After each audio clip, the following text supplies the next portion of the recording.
Kung magbabase po ako sa resolution ng korte, ang sabi doon ay recalled or set aside yung pong warrant of arrest. So ibig sabihin, napapawalang bisa na po yung warrant of arrest. Matapos ang ilang taong pagtatago sa batas, namataan ng UNTV si dating Philippine National Police Drug Enforcement Group o PDEG Director, Police Brigadier General Narciso Domingo sa Manila Regional Trial Court. Sa nakuhang impormasyon ng UNTV, maglalagak ng 200,000 pisong piyansa ang dating pinuno ng PDEG para sa kinakaharap na kasong bungling of evidence. Bukod kay Brigadier General Domingo, ilan pa sa 29 na pulis na kasama sa kaso ang naglagak na din ng piyansa ngayong araw sa Manila Regional Trial Court Branch 44. Nauna nang dinismiss ng korte ang kasong planting of evidence ng 29 na pulis na kasama sa drug operation noong October 2022, kung saan naaresto si Police Master Sergeant Rodolfo Mayo Jr.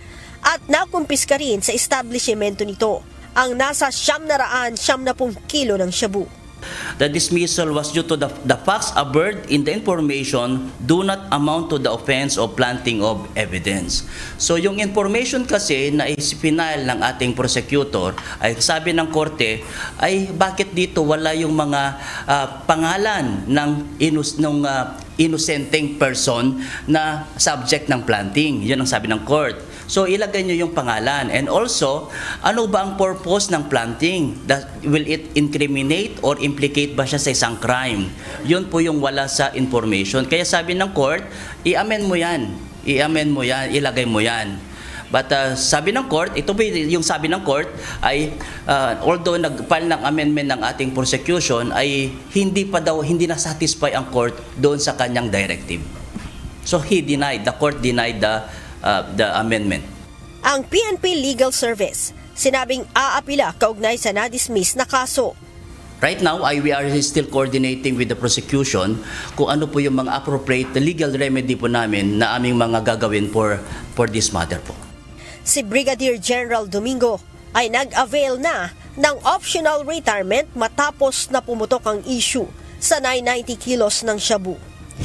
Kaugnay nito, sinabi din ng PNP Legal Service na hindi otomatikong makakabalik ang mga pulis na tinanggal na sa serbisyo. Wala pong implikasyon yung pagka-dismiss ng criminal complaint sa admin case sa mga decision kasi po magkaiba po yung they can proceed independently. Iba kasi yung quantum of evidence ng criminal case, iba rin sa admin case. Ang criminal case kasi, ang ano dyan, guilt beyond reasonable doubt. Dito naman sa admin case is just a substantial evidence. So they can proceed independently po. Samantala, si dating Police Master Sergeant Mayo ay nananatiling nakakulong sa Metro Manila District Jail sa Taguig City. Kaugnay naman sa kaso ng pagkakahuli sa kanya sa buy-bust operation sa Pasig City bago matagpuan ang sinasabing shabu warehouse nito sa Santa Cruz, Manila noong October 2022. Leia Ilagan, UNTV News and Rescue. Diyos ang aming sandigan, serbisyo publiko ang aming pinahahalagahan.